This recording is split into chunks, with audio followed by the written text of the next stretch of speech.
Bienvenidos una vez más a este programa En Voz Alta. Soy Ramses Betancourt, un gusto poder entrar, amigos televidentes, hasta sus hogares. Hoy vamos a hablar un tanto de cómo participa la juventud en la política. Para esto me acompaña la candidata independiente a la alcaldía de San Miguelito, Irma Hernández. Bienvenida. Hola, ¿qué tal, Ramses? Mucho gusto, un placer estar con ustedes. Un saludo a todos mis vecinos y vecinas del distrito de San Miguelito. Un placer estar compartiendo con ustedes este tema tan importante, la voz de la juventud en Voz Alta. Irma, muchos jóvenes se están atreviendo a ingresar al tema político y lo hemos visto no solo en estas elecciones, sino también en las elecciones pasadas. Por ejemplo, si lo tomamos en cuenta, podría ser Edison Brose, Gabriel Silva, Juan Diego Vázquez, entre otros diputados que están actualmente en la Asamblea y también jóvenes de partidos políticos que están en algunos cargos actualmente. Pero, ¿cómo has visto tú como joven la participación de la juventud actualmente en la política rumbo al 2024? La juventud en Panamá siempre ha jugado un rol político importante. Lo vimos desde los institutores, gracias a jóvenes estudiantes, con este sentimiento, este idealismo, este patriotismo, logramos la soberanía en nuestro país y lo hemos visto a través de los años con la participación política más formal a través de postulaciones electorales. Sin embargo, la juventud no cumple con algunas cuotas de participación como ocurre en otros países. ¿Qué quiero decir con esto? La participación de la juventud en espacios de toma de decisión en Panamá todavía es muy baja. Tenemos excelentes representaciones como Juan Diego Vázquez, el diputado más joven y el más votado en nuestro país, el líder de nuestra coalición Vamos, donde yo formo parte y donde me estoy postulando para la alcaldía de San Miguelito, y considero que tenemos todas las capacidades. Necesitamos tener mejor apoyo de parte de las instituciones gubernamentales y sobre todo de la formulación de nuestros partidos políticos tradicionales.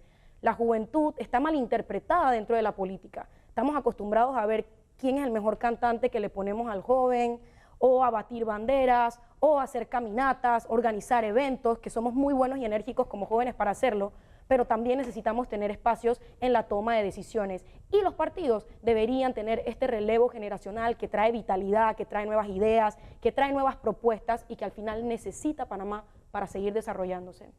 En el primer programa de En Voz Alta hablábamos sobre el tema del paternalismo y también todo este tema de la compra de votos. ¿Cómo logra un joven, Irma? Y lo tomo en cuenta también porque eres una persona muy joven que ingresa y que se ha dado a conocer en San Miguelito a través de un San Miguelito más bonito y que toda esta campaña para recolectar firmas y que tuviste que ir casa por casa, conocer lo que la gente buscaba, ¿no? Sí. ¿Cómo lo logras? ¿Cómo lograr que la gente cambie esa forma de pensar como joven? La gente entiende la necesidad, la gente comprende el contexto de vulnerabilidad en el que están enfrentándose todos los días, con un entorno que no les brinda seguridad, con instituciones educativas que no están brindando un servicio, con pocos servicios básicos como agua, acueductos, buena recolección de los desechos, que pasa por lo menos en el distrito de San Miguelito, y entienden cada vez más que una bolsita de arroz no te va a resolver para todo el mes, que un bloquecito no te va a resolver tu vivienda.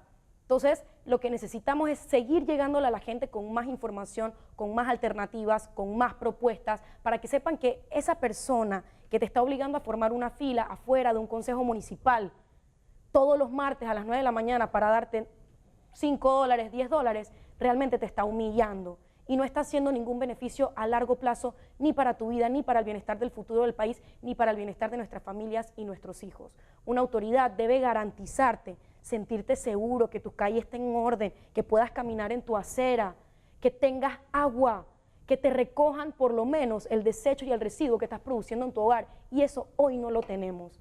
Entonces, yo entiendo esta desesperación y tristeza, decepción que siente la ciudadanía por cómo se ha comportado la política a través de los años. Yo tengo parte de esas emociones y eso es lo que hemos traducido en una movilización, en actuar, en poner ejecución. Entonces lo que queda pedir es volver a creer, no perder esperanzas. Viene una nueva generación con otro tipo de política y tenemos que pensar a futuro qué puede pasar diferente en el país, no quedarnos con la misma gente, las mismas propuestas que al final no brindan resultados, no están brindando calidad de vida. En estas coberturas que hemos hecho previo a las elecciones generales, que son las elecciones primarias, me ha tocado observar a muchos jóvenes detrás de políticos dentro de los partidos tradicionales, que tal vez es un fenómeno que también se está dando dentro de los candidatos independientes. Hay muchos jóvenes apoyándoles, muy entusiasmados a estar participando, pero queda una sensación de la gente: ¿qué harán estos muchachos cuando lleguen al poder?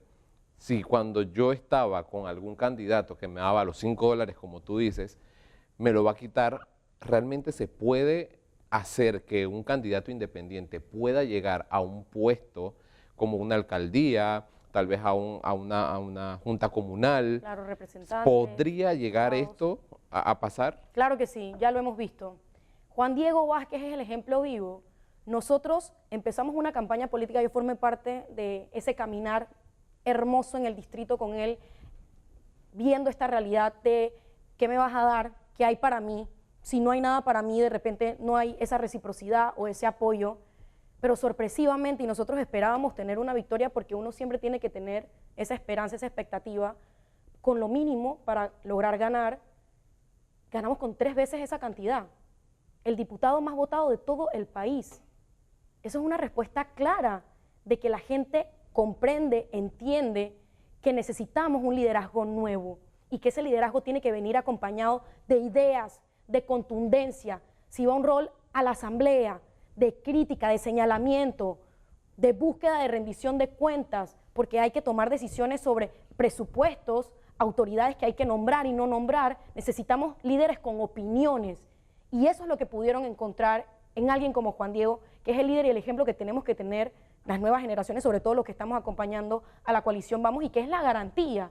Hay que ser así y mejor, multiplicar ese tipo de liderazgo. Y si en algún momento lo pudimos lograr, ese liderazgo se tiene que multiplicar. Y en el distrito de San Miguelito, donde gracias a Dios pudimos lograrlo, no tiene que haber solamente un diputado independiente, tenemos que meter 2, 4, no tiene que haber solamente un representante independiente, tienen que haber 4, 7, quizás los 9, un alcalde diferente, porque tenemos autoridades que llevan 20, 30 años, periodos en esos cargos y no estamos viendo transformaciones. La gente está cansada, la gente está observando que hay una crisis de liderazgo y está buscando a quién respaldar.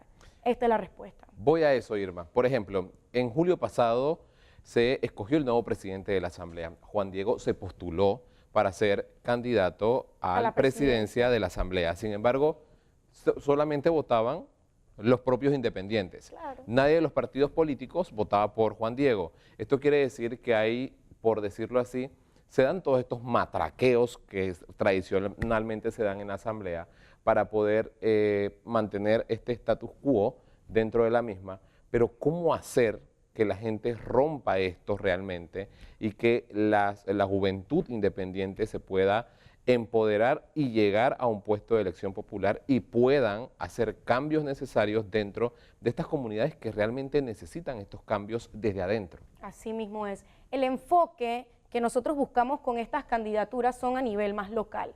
Entendemos que los resultados vienen de la raíz del problema que es nuestras comunidades y hemos agrupado una serie de representantes, alcaldes, pero comprendemos sobre todo la importancia de lograr una buena y sana oposición para nuestra democracia dentro de la Asamblea Nacional. Sabíamos que esa candidatura a la presidencia de la Asamblea Nacional de Juan Diego Vázquez era simbólica. Cada año igual cada bancada tiene el deber de postular a alguien a la presidencia. Siempre va a ganar el que más personas o diputados tenga como partido o como bloque dentro de la Asamblea. Por lo tanto, siempre hemos tenido presidentes del partido oficialista dentro de la Asamblea Nacional y es natural que ocurra. No esperábamos que ningún miembro de otro partido votara por Juan Diego Vázquez, pero nuevamente es un recorderis a la población de que estas mismas personas que llevan muchísimos periodos no están dispuestos a buscar una alternativa diferente dentro del liderazgo de la Asamblea Nacional. ¿Qué tenemos que hacer? Y es un proceso que toma tiempo, ir poco a poco entrando en esa rueda, entrando en ese engranaje, en ese sistema. Y a medida que vayamos siendo más, a medida que haya más participación democrática, que eso trae la juventud a nuestro sistema democrático, otros pensamientos, diversidad, otra organización partidaria, quizás que es sano, no tener partidos tan pocos, tan grandes, sino quizás buscar esa diversidad para que dentro de la Asamblea Nacional haya variación en los votos y de repente Claro. la convicción sea por las ideas, por las propuestas que tenga la junta directiva y no solamente por la fracción partidaria a la que pertenece. Antes de que se nos acabe el tiempo, me quedan básicamente 2 minutos para seguir conversando contigo, Irma.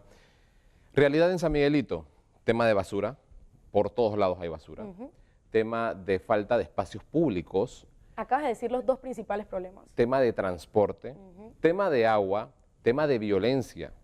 Y ahora se le suma también que la gente protesta en contra de la policía porque están haciendo retenes y llegan tarde a su casa. Sí. ¿Qué hacer en Ni San hablar de la Miguelito? empleabilidad, ¿no? Exacto, o El sea, desempleo. un tema de trabajo informal en todas las estaciones del metro en San Miguelito. ¿Qué hace o qué propone Irma para romper con todo esto y eliminar realmente todo esto sin afectar a la gente? Porque, por ejemplo, el tema del trabajo informal, si vamos más allá, la gente está trabajando porque no hay trabajo en el país realmente. Pero están buscando un sustento diario para no caer en el tema de la violencia.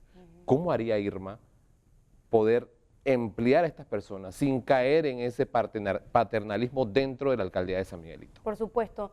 Nuestro objetivo es lograr un San Miguelito más bonito. La razón principal de este mensaje es construir calidad de vida, transformando en espacio público de la mano de la organización comunitaria. El distrito de San Miguelito ha estado muy abandonado y ha estado liderado por los mismos partidos, las mismas personas en las últimas décadas. Para ver resultados diferentes tenemos que atrevernos a poner a personas diferentes. Venimos con un equipo de gente joven, muy capaz para hacer las transformaciones que necesita el distrito, que necesitamos hacer transformaciones al espacio público, empezando por la recuperación de estos vertederos en las comunidades, los famosos pataconcitos. Es el problema número 1 del distrito y es nuestra principal propuesta para el distrito, poder tener un plan integral del manejo y la gestión de nuestros residuos sólidos que no existe en el distrito. Centros de acopio, reciclaje, mejor recolección, propuestas innovadoras, transformación del material. Eso es lo que tenemos que hacer con nuestro desecho en el distrito y tenemos un plan ideado para eso. Pero hay una empresa que se encarga de recoger la basura en San Miguelito. Que desde hace 20 años tiene el contrato, le deben más de 40 millones de dólares y están analizando, que a mi parecer debió ocurrir hace mucho tiempo, si ahora a estas alturas, 9 meses antes de las elecciones, van a cambiar el contrato. Lo que sí es que todas esas concesiones tienen que ser revisadas y si no se cumple con el contrato, hay que prescindir de esos servicios. Son temas que vamos a observar, pero en materia de cómo vamos a manejar el distrito, nuestra siguiente propuesta más importante es tener un plan de ordenamiento territorial para arreglar nuestro espacio público, calles, veredas, paradas, aceras, poder proporcionar una mejor calidad de vida a todos los niveles y familias, adultos mayores, personas con discapacidad, la infancia, atender con deporte, arte, mucha cultura en el distrito. Solo así las grandes ciudades han logrado buenas transformaciones, así que tenemos la esperanza de que las personas encuentren en esta candidatura una nueva forma de hacer política y sobre todo una visión distinta para el distrito de San Miguelito. Amigos televidentes, momento de hacer una breve pausa comercial aquí en Voz Alta. Le agradecemos a Irma Hernández, candidata a alcalde del distrito de San Miguelito por el área independiente. Pero cuando estemos de regreso, vamos a conversar con otro candidato independiente. Él es Jorge Bloise. Vamos a la pausa y ya regresamos.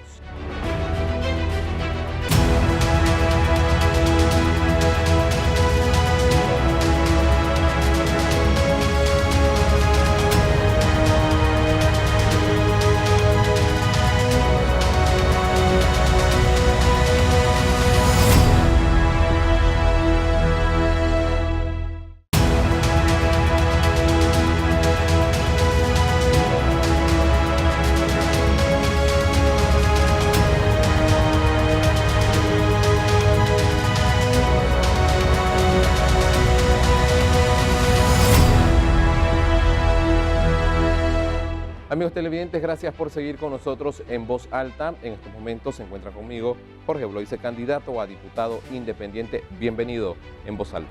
Muchísimas gracias a Voz Alta por el espacio, contento de representar a los jóvenes en un espacio como este. Hemos conversado con Irma sobre la importancia que tienen los jóvenes dentro de la política.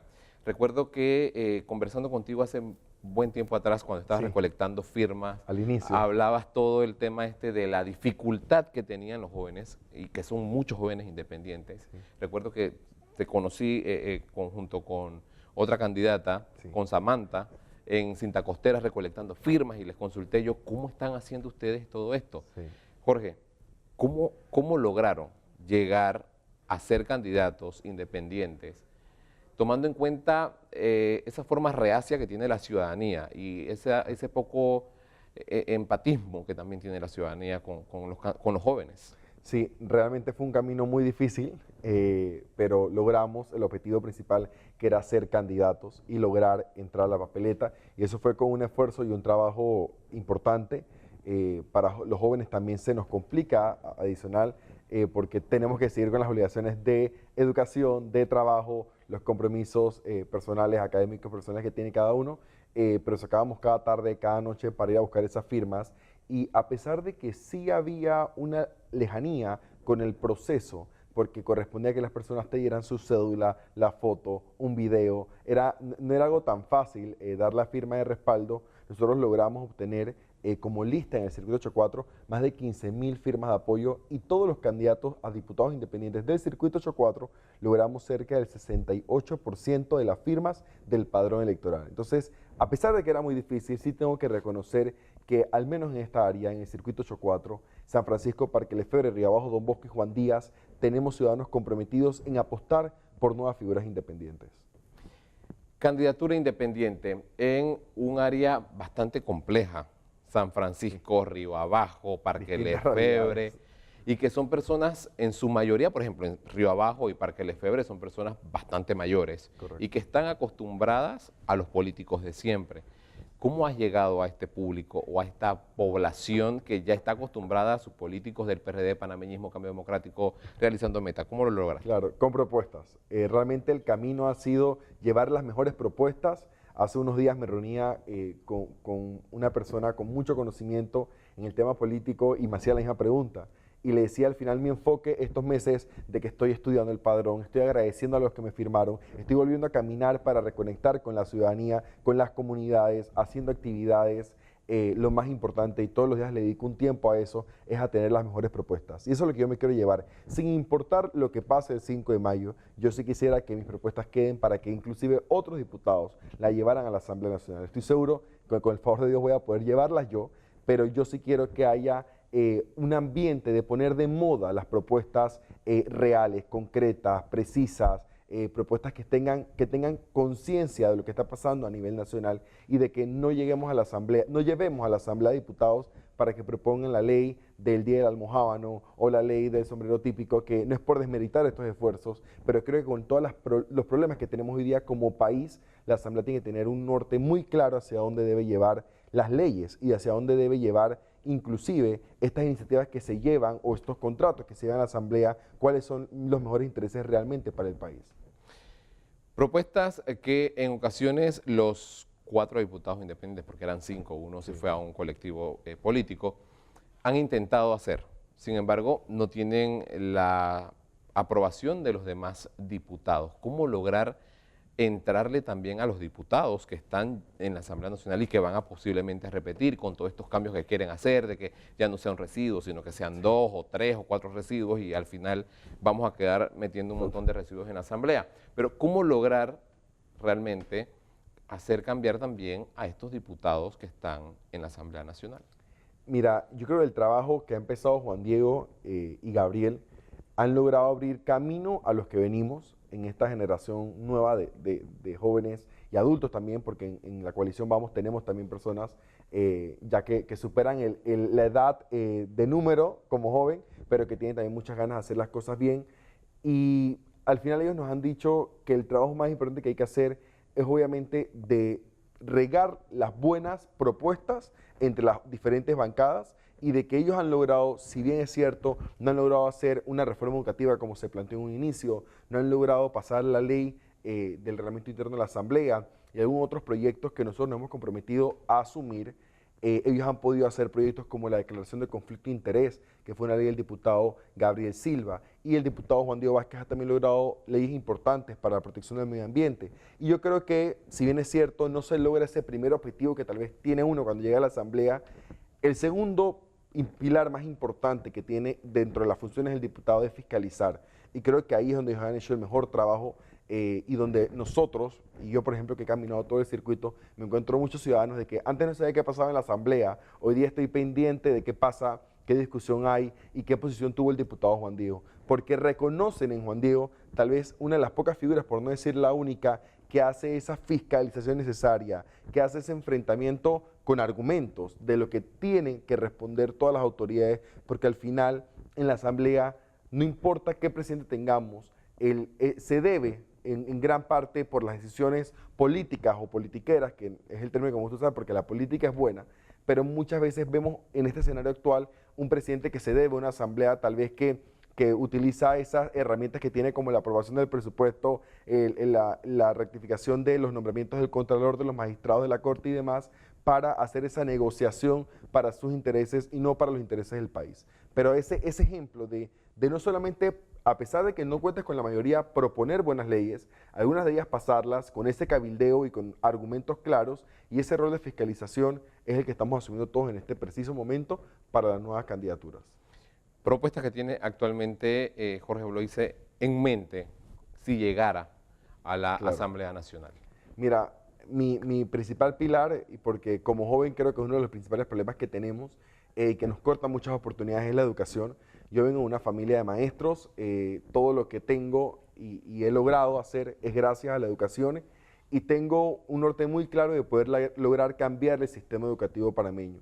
Me he reunido con docentes, con gremios, con asociaciones sin fines de lucro, he sido parte de muchas organizaciones educativas, tengo una fundación que ve temas de educación y hemos diseñado una hoja de ruta para tratar de, desde el primer día, implementar diferentes propuestas de ley que nos lleve al final, tal vez de la gestión, a una reforma integral profunda del sistema educativo. Pero por mencionar algunas, para que queden los ejemplos, es por ejemplo hablar de una ley de modalidades flexibles, donde se le dé diferentes oportunidades de educación a los estudiantes, entendiendo que tenemos más de 100.000 niños fuera de las aulas de clase, y de que esos 100.000 niños que están fuera de las aulas de clase, corresponde a que no todos pueden acceder a una escuela y una educación formal de lunes a viernes, de 8 a 2 de la tarde, de 8 a 12, sino que requieren de otras modalidades, y es poder abrir la puerta a que nuestra educación tenga las puertas abiertas, a estos estudiantes, para la redundancia, hablar de una ley que priorice el contenido curricular y los derechos fundamentales de aprendizaje. ¿Para qué? Para que nuestro currículum panameño se mantenga actualizado, se mantenga vigente en el tiempo, no deber a un currículum como el que tenemos, que corresponde a unos programas de hace muchísimos años, sino que constantemente se actualice y que los docentes tengan constantemente la obligación de capacitarse con estas guías pedagógicas, con estos materiales didácticos y también con las carreras técnicas que hoy día son el 70% del mercado laboral. Hay iniciativas como el ITSE, el INADE, que están logrando llenar ese pequeño espacio, pero de nada sirve que salgan estudiantes desconectados de esta realidad o con pocas herramientas y poca preparación, porque al salir de la escuela realmente son pocos los que aprovechan estas oportunidades, aún cuando el mercado laboral en su gran mayoría pide estas carreras técnicas y que son pocos lugares como el ICE, te dije, y el INADE que las ofrecen. Entonces, tenemos que desarrollar mejores competencias. Esto viene con formación constante al docente, con herramientas pedagógicas, y entender que hoy día no solo debemos preocuparnos por las personas que no logran leer y escribir, sino que también la tecnología hoy día es clave para vivir en sociedad, y tenemos que empezar a hablar también de analfabetismo digital. Coalición Vamos. Una importante coalición que se anunció el año pasado, si mal no recuerdo, donde se aglutinan muchos candidatos independientes. ¿Tienen actualmente ustedes, por ejemplo, algún tipo de capacitaciones para aquellos jóvenes que no se atrevieron en estas elecciones, sino que tienen esas intenciones de aspirar a un cargo de elección popular en las próximas elecciones? Es muy curioso porque justamente ayer un joven a través de redes sociales me pidió un espacio para conocernos y esa era la intención, saber cómo era el proceso para correr en las próximas elecciones. En estos momentos, para serte muy honesto, desde Vamos no se ha hecho el esfuerzo de capacitar a los jóvenes que vienen para el próximo proceso. Nosotros queremos, al igual que lo ha hecho Juan Diego y Gabriel, también predicar con el ejemplo y poder lograr llevar un mensaje de que no solamente se dijo en papel o en discursos, sino que se llevó a la acción una buena propuesta y un buen trabajo se hizo desde la Asamblea y las juntas comunales. En estos momentos Vamos precisamente está enfocado en capacitarnos para el proceso electoral que viene el 5 de mayo, en prepararnos a cuidar nuestros votos, en prepararnos a leer, analizar y buscar a las personas del padrón electoral, a conseguir a las personas que nos van a apoyar, a también velar por cualquier irregularidad, cómo presentar una impugnación. O sea, todo este proceso electoral es tan amplio. Nosotros venimos de un año sin descanso de caminar en nuestra comunidad, de buscar firmas de apoyo, y antes de eso también nos habíamos preparado para eso. Ahora nos estamos preparando puntualmente para el 5 de mayo, sumando a más candidatos independientes, se suman en nuevas apuestas que realmente estén enfocadas, creo que como lo comentó Irma al inicio del programa, en las juntas comunales, en las alcaldías y en la Asamblea Nacional. No importa el presidente que tengamos, puede ser la persona con las mejores intenciones del mundo. Si no tenemos una buena asamblea, lastimosamente va a tener que ceder para llenar los beneficios personales de ellos, como lo hemos visto en las últimas décadas. Me quedan pocos segundos para ir a una breve pausa comercial, pero no quiero irme a la pausa sin antes que le puedas hacer ese llamado, no solo a los jóvenes de este circuito en el que estás postulándote como candidato independiente a diputado, sino también a aquellas personas mayores que ya lo hablamos, que son corregimientos que son bastante poblados por personas adultas. ¿Cómo pueden hacer, por ejemplo, para poder cambiar ese chip de la cabeza y decir, le puedo dar el voto a alguien independiente? Breve, un mensaje a los jóvenes y a los adultos. A los jóvenes, si yo no hubiera llevado la entrevista hoy, otro candidato estuviera aquí. Las sillas vacías no existen. Si nosotros no nos atrevemos a ocuparlas, alguien más la va a ocupar por nosotros, y esos son los candidatos de partidos políticos tradicionales que tal vez, no todos, porque no podemos generalizar, pero en su mayoría han demostrado que no se hace la buena política. Y no se hace la política como debe ser, que es una política de servicio. El Papa Francisco siempre lo dice. Y a los adultos que al final, si no queremos ver las mismas figuras, tenemos que apostar por figuras diferentes, tenemos que votar diferente, tenemos que pedir las propuestas, tenemos que pedir ese espacio de esa interacción con cada candidato, independiente de partido, pero poder tener un escenario claro y que no tengamos ese chip que es tradicional de ese día de la elección todo el mundo sabe por quién va a votar a presidente. Pocos analizan el representante, el diputado, a veces el alcalde, pero las transformaciones inician desde la comunidad. Necesitamos para el 2024 enfocarnos en tener mejores juntas comunales, mejores diputados en la asamblea y ojalá buenos alcaldes para que hagan esa transformación de las diferentes ciudades que hoy día necesitan y están pidiendo a gritos cambios profundos. Amigos televidentes, vamos a la segunda pausa comercial. Al regresar vamos a tener otro invitado, quien nos va a hacer este contexto, ¿no?, de todo lo que hemos hablado aquí en Voz Alta con Jorge Bloise, quien es candidato independiente a diputado. Vamos a la pausa y ya regresamos.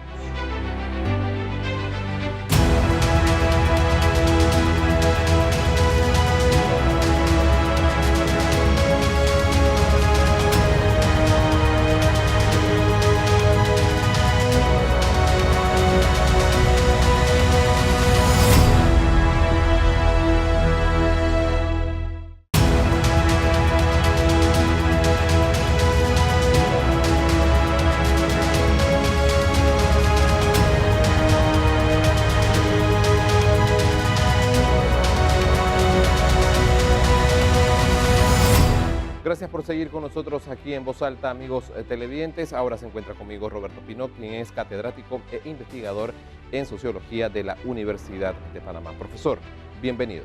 Gracias. Profesor, usted ha escuchado las intervenciones tanto de Irma como de Jorge, y lo escuché, o lo vi más que nada, muy atento a lo que ellos decían. Estábamos hablando sobre la participación de la juventud dentro de la política. ¿Cómo lo ve usted como docente catedrático de la Universidad de Panamá? En primer lugar, las generaciones de recambio son siempre las que suelen hacer las transformaciones en toda sociedad. Así que si no hay esa vitalidad de los jóvenes, la vitalidad de los viejos es mucho más, sería más lenta una transformación. Así que se requiere de los jóvenes. Es importantísimo que los jóvenes estén comprometidos con eso. Escuchaba acá, ¿no? y yo veía, por ejemplo, aquí estamos en FTV, un medio de comunicación de filiación católica, digamos, apellido católico, y creo que en este caso los jóvenes deberían tener muy buena claridad de qué es lo que los diferenciaría a ellos de cualquier otro joven que está también incorporándose en política. Entonces tiene que tener bien claro entre los católicos, aquí prima el bien común. Lo que tiene que buscar tiene que ser el bien común, porque si no, los jóvenes de cualquier filiación quedan enredados en el discurso y en las maneras de hacer las cosas, que todo el andamiaje que hay en el Estado de los distintos órganos son tan fuertes que los absorben. y a veces no es que algunos que logran acceder no hayan querido, sino que no han podido. O sea, no es muy fácil, representantes de corregimiento, en alcaldías, lo diferente, no es muy fácil lograr romper, a menos que la participación sea mucho más generalizada, o sea, no sean 2, 3, 4, 5. Creo que el llamado que hacía Blois, ojalá se pudiera dar en el sentido de que pueda haber mucha más participación de jóvenes y de gente que esté bajo una misma línea, en este caso con el norte, que tiene que ser el bien común y cómo llegar a él, no de cualquier manera. Y si eso es así, entonces podemos hablar de transformaciones. Si eso no es así, solo hay 2 o 3, creo que se diluye en todo este mar, que es muy difícil. Hablaba Irma en su intervención, profesor, sobre el tema de que mucha gente, por ejemplo, en San Miguelito, va tal día a la semana por $5 y ese es como, por decirlo así, resolver ese día, de que tengo que comprar el tanque de gas, tengo que poner el plato de comida en la casa porque tengo 2 niños que tengo que alimentar, no tengo un trabajo. ¿Cómo lograr realmente que estos muchachos que tienen buenas ideas, porque no hay que desmeritar las ideas que tienen, porque son muy importantes, logren llegar a un puesto de elección popular con ese entusiasmo y que la gente vea en ellos realmente ese cambio positivo, que a pesar de que se les vaya a quitar los $5, se les está dando un mejor entorno social que va a romper con todo este tema de la violencia, la informalidad, el tema de la basura, o sea, y que de una u otra forma es un beneficio también para la sociedad. Sí, es que ahí el problema es que hay, en espacios como ese, en San Miguelito, y cuando hablamos de San Miguelito generalmente nos estamos refiriendo son a los corregimientos de mayor precariedad. No se nos ocurre pensar mucho en los que están hacia el lado de acá de Viatocumen. Pensamos en eso, ¿no? Belisario Porra, Belisario Fría, etc. Entonces, claro, hay mucha precariedad, hay mucha gente lejos de la paila, con dificultades, con carencias, y es la gente que no va a estar muy fácilmente motivada a participar de aquello que es donde se deciden cosas en su propio favor, si no hay algo que le permita solventar cosas del diario vivir. Entonces, las ofertas que tienen que hacer todos los que van a participar, por un lado es directo a identificando esas necesidades, directo a qué es lo que necesitan los jóvenes, qué creen los jóvenes, porque los jóvenes también han perdido mucha confianza, hay una pérdida de confianza en qué se puede esperar de una autoridad que ha sido elegida o de un organismo, llámese alcaldía o junta comunal, en eso cuando estamos hablando de gobiernos locales, porque ha habido muy malas experiencias. Pero han habido algunas buenas experiencias y una de ellas, ellos han ido a la universidad en lo que se refiere al trabajo de extensión. A mí me ha tocado estar un poco en el trabajo con ellos, y una de ellas que ha logrado cierto avance, lo ha logrado porque ha fomentado aquello que denominamos cohesión social. O sea, cómo plantearse un objetivo, una meta, haciendo que en esa meta todos entren sin la bandería política. Y este representante logró que gente que eran del panameñismo, que eran del PRD, que eran del CD, del Morinera, cuando se pusieron de acuerdo frente a determinadas necesidades a resolver, pudieron avanzar mucho más sin esa bandería política que cuando cada uno está porque tal meta que queremos alcanzar, queremos limpiar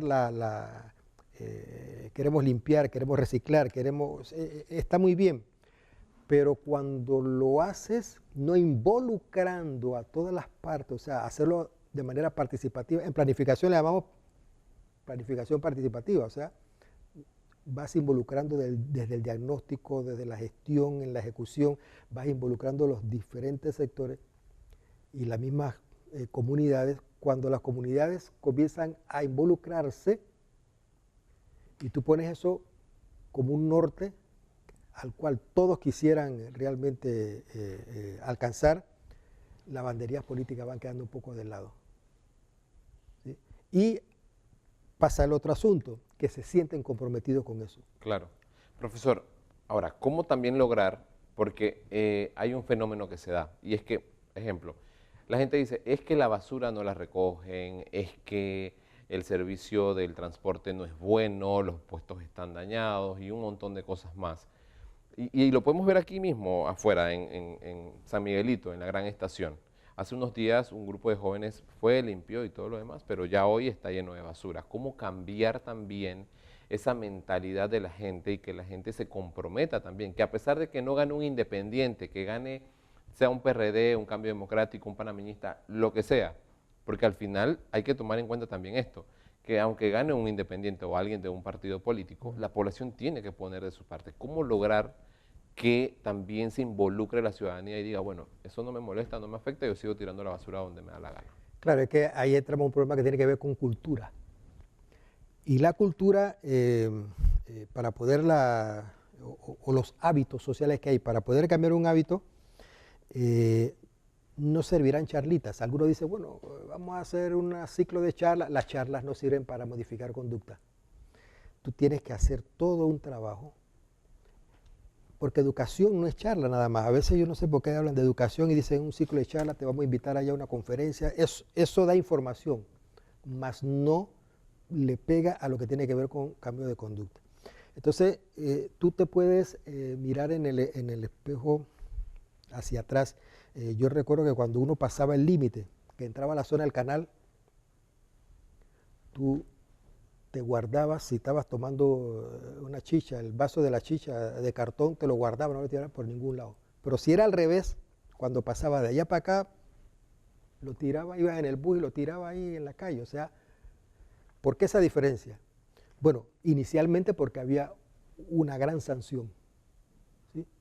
Y en segundo lugar, junto con esa sanción que eran fuertes, era muy significativa, junto a esa gran sanción había entonces el estímulo de poder mantener todo el nivel y se notaba la limpieza que había, pasando lo que es la Avenida de los Mártires, entrando ahí, solo en esa área se veía una diferencia entre lo que había esto al otro lado.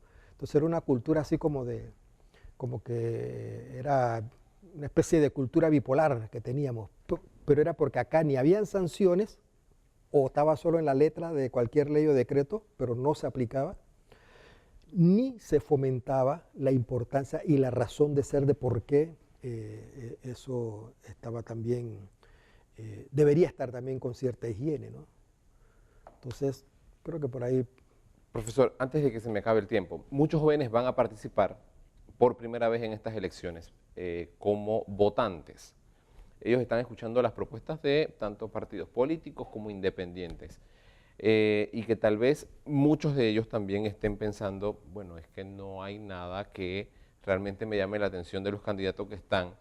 ¿Qué es lo que me puede llamar a mí la atención? O sea, irme por lo que me dice mi papá, mi mamá, mi tío, mi abuela, o lo que me diga mi primo o mi compañero de la universidad o de la escuela, que ya estoy saliendo y tengo que votar el otro año. ¿Cómo hacer también que estos jóvenes tengan una participación activa dentro de las elecciones el próximo año, porque es un porcentaje bastante alto? Sí, no, yo digo que participa, ¿no? Aquí hay una cierta cultura de participar, de siempre estar involucrado en alguna actividad. El tema después de ahí es el compromiso y el otro asunto tiene que ver con qué tanto criterio y orientación se ha podido desarrollar en esta población que vota por primera vez, porque mucho de ello va a pasar eso, uno porque me dijo alguien al que yo le tenga confianza, o bien porque que mi mamá o mi hermano está vinculado al tal candidato a representante, que si él gana, esto ya dijo que me puede conseguir una beca o me puede conseguir un empleo, entonces me voy por ahí. Claro que ahí viene el tema que siempre se da.